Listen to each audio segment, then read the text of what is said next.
Anda kembali di Metro Siang. Pemirsa, kita akan ikuti pembacaan putusan banding terdakwa pembunuhan berencana terhadap Brigadir Yosua Ferdi Sambo di Pengadilan Tinggi DKI Jakarta. Posisi pemohon banding Ferdi Sambo SK MH sebagai pihak yang sangat berkepentingan dalam kejadian ini.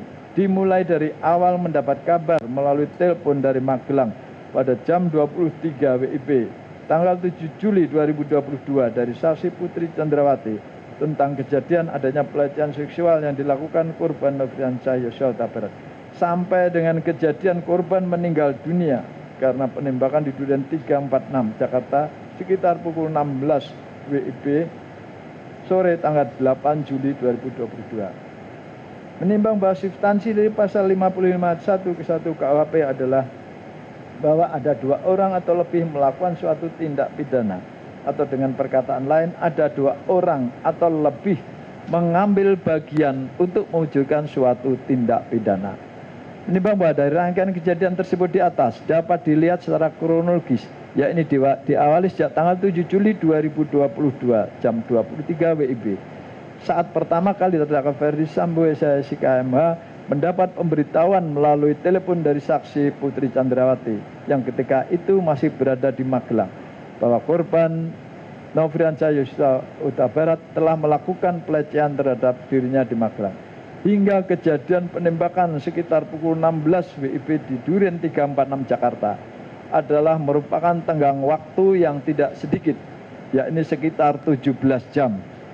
Menimbang bahwa terdakwa Ferdi Sambo SK MH juga sebagai pihak yang mempunyai kedudukan dan berpangkat tinggi dalam kedinasan yang tentunya mempunyai pengaruh yang luar biasa, khususnya terhadap para ajudan dan ART dalam lingkungannya.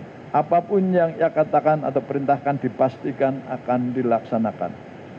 Menimbang bahwa mengenai cara melakukan penembakan serta tempat yang digunakan juga ditentukan oleh terdakwa Ferdi Sambo SK MH di rumah dinas Duren 3 Jakarta. Bahkan merekayasa membuat skenario tentang adanya pelecehan seksual yang kemudian terjadi tembak-menembak adalah juga atas perintah terdakwa Ferdi Sambo SK MH. Sebagaimana dikemukakan oleh saksi Richard Eliezer Pudiang Lumiu dan saksi Ricky Rizal Wibowo. Menimbang bahwa saksi Ricky Rizal Wibowo juga menerangkan bahwa ia telah menyimpan senjata korban Nofriansah Yosua Huta Barat sejak setelah kejadian di Magelang tanggal 7 Juli 2022 sekitar maghrib hingga sampai di Jakarta pada tanggal 8 Juli 2022 disimpan di lemari tempat senjata di rumah Saguling. Saksi Ricky Rizal Wibowo pernah mengkonfirmasi kepada korban Nofriansah Yosua Huta Barat tentang senjata yang diamankannya. Akan tetapi hal ini tidak bisa dikonfirmasi kebenarannya kepada korban yang telah meninggal dunia.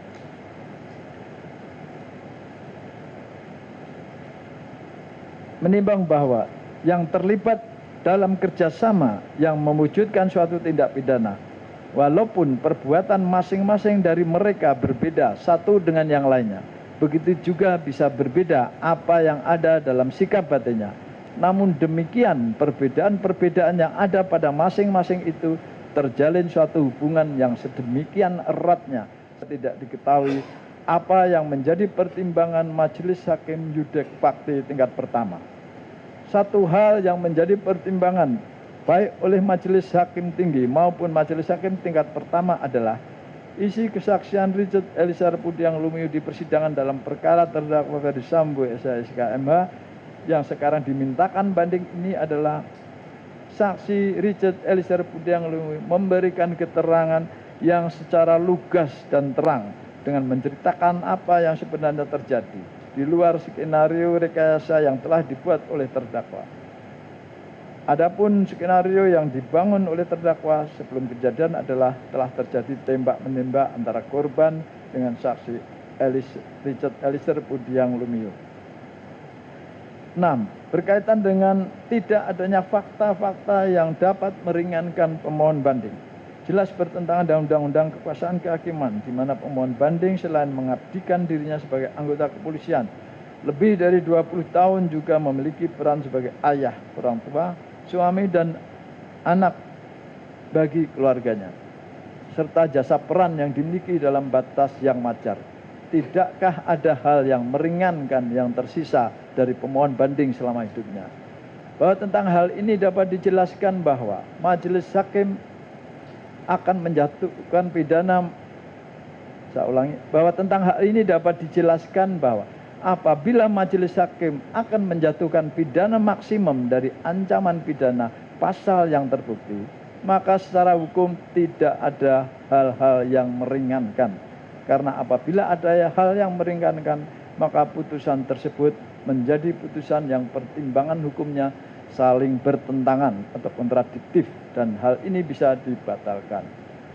Romawi 7 berkaitan dengan saksi mahkota oleh penasihat hukum dikatakan sebagai bertentangan dengan hukum acara pidana yang menjunjung tinggi prinsip hak asasi manusia. Selanjutnya disampaikan bahwa menurut jurisprudensi Mahkamah Agung nomor 1174K /P/1994 tanggal 3 Mei 1995 yaitu nomor 1592K /P/1994 tanggal 3 Mei 1995. Penggunaan saksi mahkota adalah bertentangan dengan KUHP yang menjunjung tinggi HAM.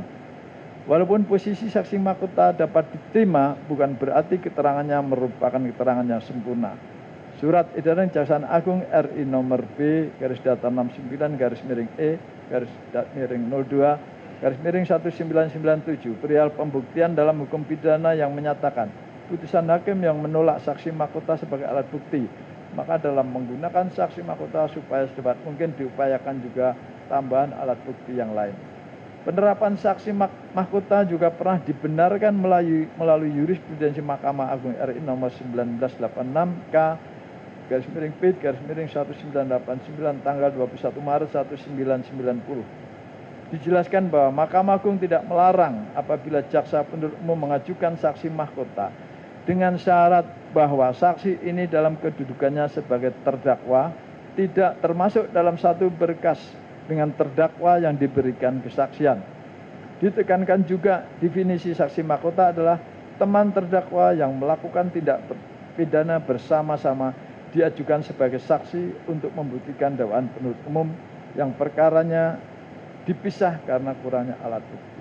Jadi di sini penggunaan saksi mahkota dibenarkan didasarkan pada prinsip 1 dalam perkara delik penyertaan, 2 kekurangan alat bukti, 3 diperiksa dengan mekanisme pemisahan atau splitting. Di dalam proses peradilan selama ini dan hingga saat ini memang banyak peristiwa pidana dalam bentuk penyertaan di mana pihak yang bersama-sama sebagai terdakwa saling menjadi saksi dalam perkara mereka dalam berkas yang berbeda atau splitting. Kedelapan, berkaitan dengan penggantian DVR CCTV di pos Duren 3 menjadi DVR baru. Hal ini dalam rangka pengamanan sementara, bahwa sebagaimana disampaikan saksi Richard Eliezer Budiang Lumiu, pada saat terdakwa Ferdi Sambo SK MH memberikan arahan skenario tentang penembakan yang dilakukan, di mana saksi Richard sempat mendengar, walau tidak begitu jelas, antara terdakwa Ferdi Sambo dan saksi Putri Chandrawati membicarakan masalah CCTV dan sarung tangan. Bahwa saksi Hendra Kurniawan atas perintah terdakwa Ferdi Sambo telah melakukan screening CCTV di sekitar rumah dinas Duren 346. Dan atas laporan Agus Nurpatria kepada Hendra Kurniawan di seputaran TKP ada 20 CCTV. Hendra Kurniawan memerintahkan agar diambil yang penting-penting saja. Saksi Ari Cahya juga telah melaporkan kepada Hendra Kurniawan terkait perintah mengamankan pengecekan dan screening CCTV di seputaran tempat kejadian perkara. Bahwa pada tanggal 13 Juli 2020